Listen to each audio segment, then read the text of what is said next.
the PhilHealth has a 500 million reserve. And the cost of to provide their services in 1 year is less than 100 billion. So their budget actually for expenditure is in the 260 billion. It's at 100 and plus billion. So meron pa ring reserve. That's why I know na naabala ang tao because bakit natin pinawasan?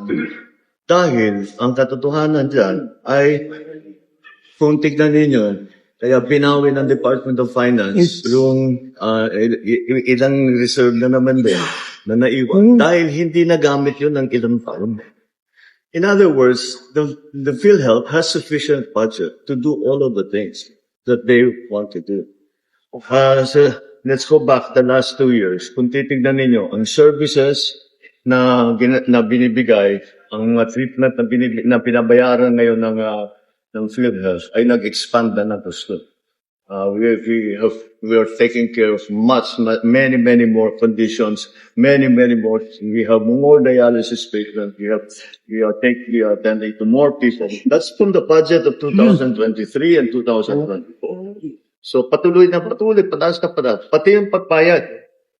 Ang payments ngayon natin for cancer, for the other diseases, hundreds of percent ang increase doon sa dati. In other words, kaya ng PhilHealth na pera niya. And the reason why is that we do not want to subsidize it is because it is the subsidy with hook lang doon sa bank account ng PhilHealth. Hindi magagamit. Marami tayong paggagamitan nun. So that's a simple explanation there. Is that they have sufficient funds to carry on.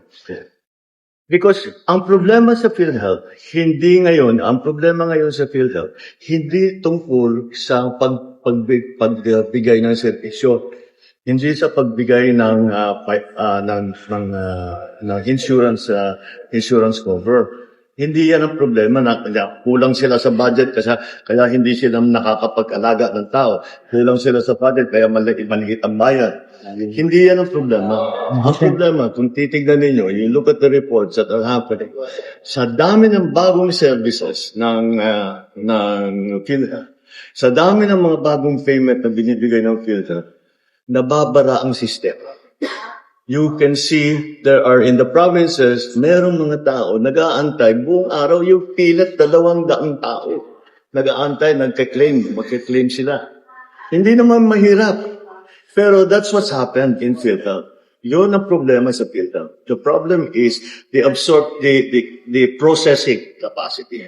Kaya ang naging priority, ang naging isa sa pinakamataking priority sa PhilHealth to continue to provide service, continue to provide insurance, is pag-digitalize na kayo. Patuloy kanila, that's where the effort is. Para lahat itong mga tao ito, ma-process natin. Tuloy-tuloy naman. Tuloy-tuloy. Tuloy pa rin ang insurance, tuloy pa rin ang bayaran ng claim. And at the same time, mabilis makuha ng tao yung kanilang insurance claim.